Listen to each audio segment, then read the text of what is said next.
నమస్తే, welcome to our channel. ఆ కార్యక్రమంలో అవినీతి, ప్రధాని మోడీపై ఆరోపణలు. ఇది మాజీ ముఖ్యమంత్రి, ప్రస్తుత పులివెందుల ఎమ్మెల్యే జగన్మోహన్ రెడ్డి చేస్తున్నటువంటి కామెంట్స్. ఇంతకీ ఏ కార్యక్రమం? ఆయన ప్రధాని మోదీ పైన ఆరోపణలు చేస్తున్నారనేదే కదా మీ డౌట్. దీన్ని విశ్లేషించడానికి మనతో పాటుగా ఉన్నారు ప్రముఖ సోషల్ యాక్టివిస్ట్ శ్రీలీల గారు. నమస్తే మేడం. నమస్తే అమ్మా. కోటి సంతకాలు సేకరించి దాన్ని గవర్నర్కి సమర్పించిన తర్వాత జగన్మోహన్ రెడ్డి గారు ప్రస్తుతం మాట్లాడారు.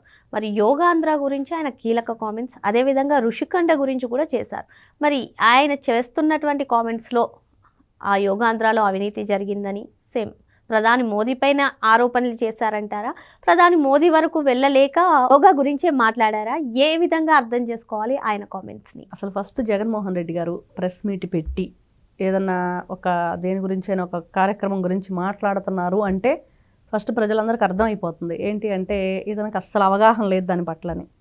ఏదైనా అంతే. ఏంటి అంటే దేని గురించి అయినా మాట్లాడండి. గతంలో మొన్న ఎందుకు మన విజయవాడ వెళ్ళాడా భవానీపురం ప్లాట్లు తొలగింపు గురించి, ఆవిడ పక్క నుండి పాపం 250 కోట్లు అవుతాయండి అని చెప్తుంటే 150 కోట్లు అంటున్నాడు ఈయన. అంటే ఈయన మనసులో అనుకున్నది స్క్రిప్ట్లో ఉన్నదే చెప్తాడు. ఇప్పుడు కూడా అంతే. జగన్మోహన్ రెడ్డికి వాళ్ళ కోటరీ అని చెప్పి విజయసాయి రెడ్డి అంటూ ఉంటాడు కదా, ఆ కోటరీ వాళ్ళంతా ఏం చెప్పారంటే, ఇదిగో మన ఋషికొండ ప్యాలెస్ గురించి మనం విపరీతంగా వాళ్ళు చేస్తున్న ఆరోపణలు తిప్పికొట్టాలంటే అసలు వాళ్ళు చేసిన వాటిని ఏదో క్రియేట్ చేసి మనం ఏ విధంగా చెప్పాలి అనేది వాళ్ళు పెట్టుకున్న టార్గెట్ ఇక్కడ. దాని గురించి వీళ్ళేంటి ఈ రోజున యోగాంధ్రాకి 150 కోట్లు 160 కోట్లు అయింది. అక్కడ అయింది 62 కోట్లు. అది కూడా 90% సెంట్రల్ గవర్నమెంట్ నుంచి వచ్చిన ఫండ్స్. అదే అక్కడ ప్రెస్ మీట్లోనే డైరెక్ట్గా వెనక నుంచి ఎవరో 130 కోట్లు అంటుంటే ఈయన 330 కోట్లు అని చెప్పి ఈయన మాట్లాడుతున్నారు. అంతే, నేను అనుకున్నదే చెప్తా, ఎవరన్నా అనేది నేను చెప్పనంటాడు జగన్మోహన్ రెడ్డి. ఎవరు కూడా అర్థం చేసుకోరు ఆయన్ని. మళ్ళీ ఇలాంటి డిబేట్లు పెట్టేసి అరే జగన్మోహన్ రెడ్డి అలా మాట్లాడాడు ఇలా మాట్లాడాడు అంటారు. పాపం అమాయకుడు, మందులు అయిపోయినాయో మందులు వేసుకోలేదో కనీసం టెస్టుల కన్నా వెళ్ళాడో లేదని ఎవరైనా అడుగుతారా? ఎవరు అడగరు. మరి జగన్మోహన్ రెడ్డి గారు ఎవరు పట్టించుకుంటారు? కాబట్టి ఆయన ఆరోగ్య పరిస్థితులు పట్టించుకోవట్లేదు కాబట్టి ఇట్లాంటి ఆరోపణలన్నీ.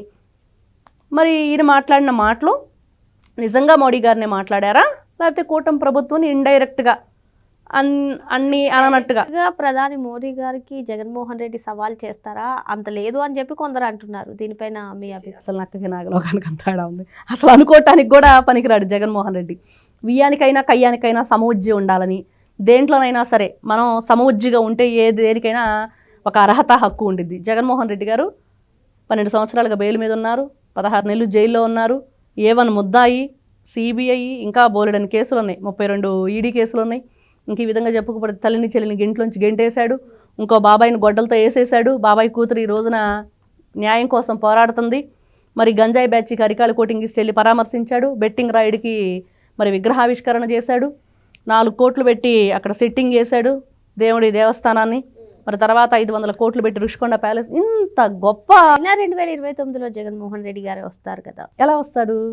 వైసీపీ కీలక నేతలు ఈవెన్ జగన్మోహన్ రెడ్డి 2029లో వచ్చేది మేమే, అధికారంలోకి వచ్చిన తర్వాత ఒక్కొక్కరిని జైలుకి మైండ్ అప్లై చేస్తే ఏఐ ఇద్ది కదా, ఏఐలో వీళ్ళు క్రియేట్ చేసుకొని చెప్పుకోవాలి జగన్మోహన్ రెడ్డి అనే నేను అని చెప్పేసి వాళ్ళకి వాళ్ళే చెప్పుకోవాలి. అంతకు మించి ఎవరేం చేయలేరు. అంటే వాళ్ళ భ్రమ అనుకోవాలా, భ్రమ పెడుతున్నారు అనుకోవాలా, వాళ్ళు భ్రమ పడుతున్నారు అనుకోవాలో తెలియని పరిస్థితి. 2029లో మేమే వస్తామని ఆయన అంత కాన్ఫిడెంట్గా చెప్పడం, జగన్మోహన్ రెడ్డి వచ్చేదే లేదని చెప్పి మీరు ఇంత కాన్ఫిడెంట్గా చెప్పడం ఏ విధంగా చూడాలి? రెండింటి వై నాట్ 175 అన్నాడు. ఎందుకు రాదు రజనీ అని మాట్లాడాడు. వచ్చాడా? రాలేదు. కనీసం ప్రతిపక్ష హోదా కూడా లేదు.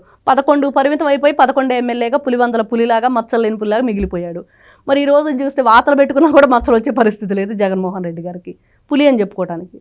ఇట్లాంటి పరిస్థితిలో ఉన్న ఈయన మరి ఏం మాట్లాడతాడు, ఏ విధమైన మెసేజ్ ఇస్తాడు? నేను వాళ్ళు జెండాలు పట్టుకొని వచ్చారు మహిళలు. పాపం ఒక ఛానల్ అతను వెళ్ళి మైకి పెట్టేసి, అమ్మ ఏంటి మీరు ఎవరినన్నా వ్యతిరేకిస్తున్నారా, మీరు ఈ జెండాలు పట్టుకొని వచ్చాడు.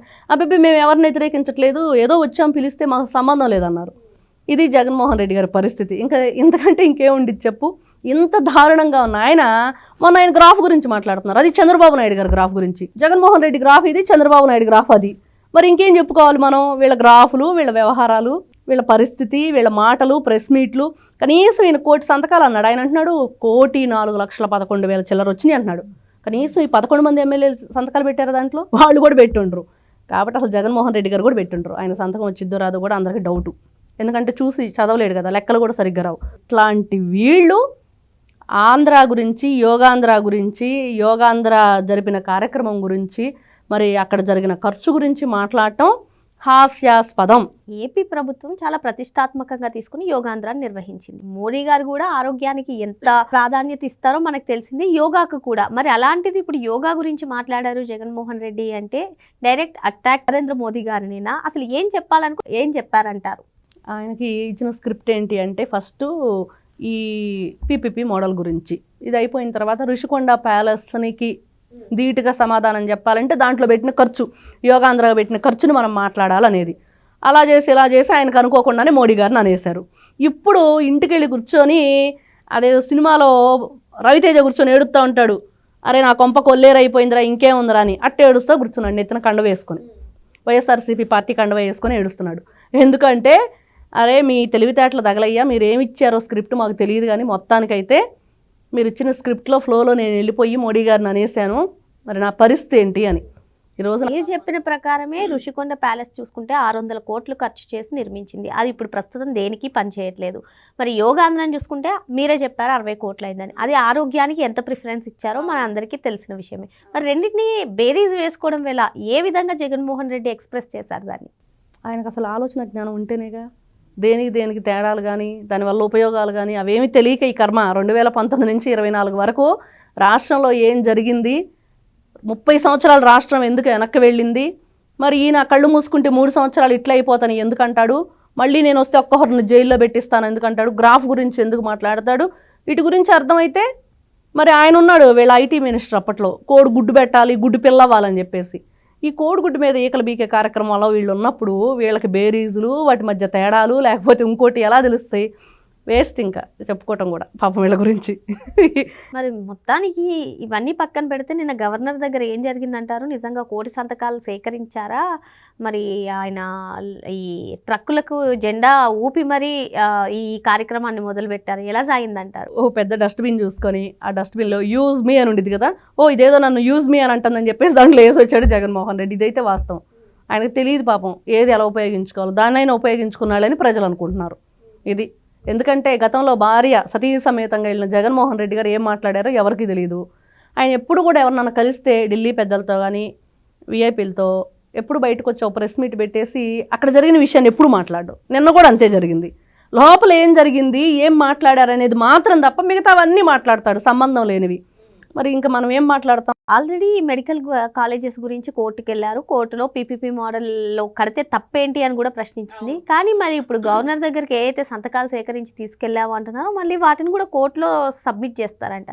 ఈ వ్యూహాన్ని ఏ విధంగా చూడాలంటారు? ఇక్కడ కోర్టు ఏమని చెప్పిందంటే, రాష్ట్ర ప్రభుత్వం దగ్గర సరైన దానికి సంబంధించిన అమౌంట్ లేనప్పుడు, డబ్బులు లేనప్పుడు మరి ప్రైవేట్ పార్ట్నర్షిప్ తీసుకోవటం వల్ల త్వరగా ఇవి ఏదైతే మనం అనుకున్న మెడికల్ కాలేజీలు కంప్లీట్ అవ్వటం, అటు ఏవైతే వైద్య విద్యార్థులకి అందుబాటులోకి రావడం 2026-27 సంవత్సరానికి అకాడమిక్ ఇయర్కి అన్నీ కూడా సజావుగా జరిగిపోతాయి. మరి అదే స్టేట్ గవర్నమెంట్ డబ్బులే పెట్టాలంటే ఎన్ని సంవత్సరాలైనా జరగని పని కాబట్టి దీనికి ఆమోదం తెలపొచ్చు అనేది తన అభిప్రాయం తను తెలియజేసింది. కానీ ఎడ్డవంటి తెడ్డవనే వాళ్ళు, గుడ్డు పెట్టాలి లేకపోతే కోడి పిల్లవాలని చెప్పే ఇట్లాంటి సాకులు చెప్పేవాళ్ళు, వీళ్ళకేమి అవగాహన ఉండిద్ది. రేపు కోర్టులో ఇస్తే మళ్ళీ ముట్టుకాయలు వేయించుకుంటారు గట్టిగా. ప్రపంచంలో ఎవరికి వేయనన్ని ముట్టుకాయలు 2019 నుంచి 24 మధ్య వేయించుకున్నారు. రంగులు వేసే విషయంలో, తీసే విషయంలో ప్రతి ఒక్క దానికి ముట్టుకాయలే జగన్మోహన్ రెడ్డి గారు అధికారంలో ఉన్నప్పుడు. మళ్ళీ ఈ రోజున కూడా ముట్టుకాయలు వేయించుకుంటారు. ఎందుకంటే వీళ్ళు కాంట్రాక్టుల గురించి కూడా మాట్లాడాడు జగన్మోహన్ రెడ్డి. అంటే డైరెక్ట్గా మళ్ళీ జే ట్యాక్స్ కట్టాల్సిందే, నాకు కట్టకపోతే మళ్ళీ నేను వస్తాను ఏదో చేస్తానని బెదిరింపులు. అధికారంలో ఉన్నప్పుడు బెదిరించి, అధికారం కోల్పోయాక బెదిరించి, మళ్ళా ఏ మొహం పెట్టుకొని ఈ పేపర్లను తీసుకెళ్ళి అతను అక్కడ కోర్టులో పెడతాడు. అసలు ఎక్కడా కూడా వీళ్ళకి కొంచెం కూడా అవగాహన లేదు.